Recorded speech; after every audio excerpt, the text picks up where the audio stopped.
嗨，亲爱的，这里是心智探索之路，一起走进内心深处，找到更自由的自己。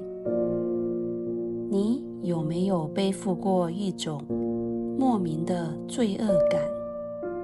它不一定是你的错，却像一道看不见的锁，困住了你，让你无法真正快乐。我背负了这种感觉整整20多年。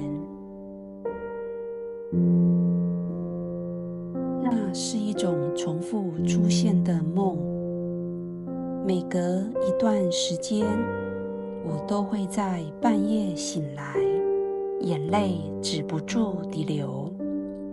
梦里的情节总是一样，我的继母往生了，我抱着她，哭喊着不要走。那时候的我以为只是噩梦，并没有多想，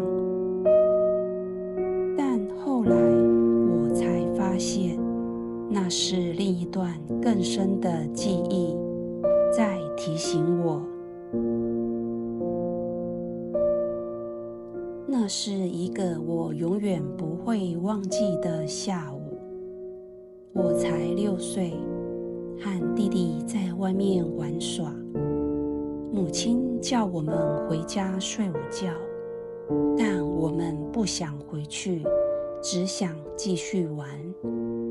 平常她会把我们拉回去，可是那天她只是转身离开。我们一直玩到傍晚，父亲出差回来才叫我们回家。一进门，我看见父亲站在床边，他的眼神里有一种深不见底的悲伤。床上是已经离开人世的母亲。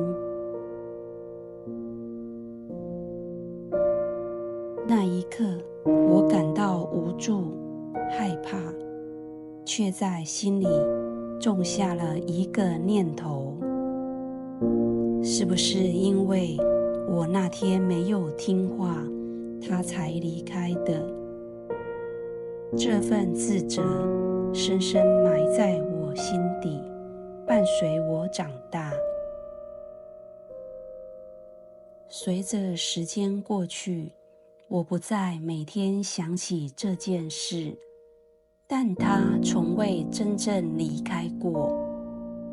它藏在我的梦里，一次次让我在泪水中醒来。直到有一天，我读到一本书《与神对话》，里面有一句话深深震撼了我：每个人的死亡都是他们自己的选择，与其他人无关。那一刻，我愣住了。原来这20多年来，我背负的并不是真正的罪恶感，而是一个误解。我的母亲不是因为我不听话才离开的，她只是完成了她在这个世界的旅程。从那天起，我再也没有做过那个梦，心里的锁被打开了，我感到一种久违的轻盈，而我也开始了身心灵疗愈的道路。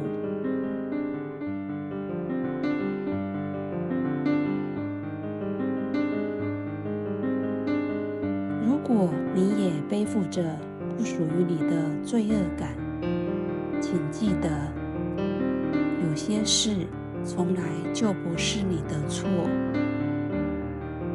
放下不是背叛过去，而是给自己一个重新呼吸的机会。也许你心里也藏着一段过去，偶尔还会在梦里出现。如果你愿意留言告诉我，你最想释放的是什么？我们可以在这里一起探索，一起疗愈。如果今天的分享对你有帮助，请记得订阅心智探索之路，让我们在下一段旅程再见面。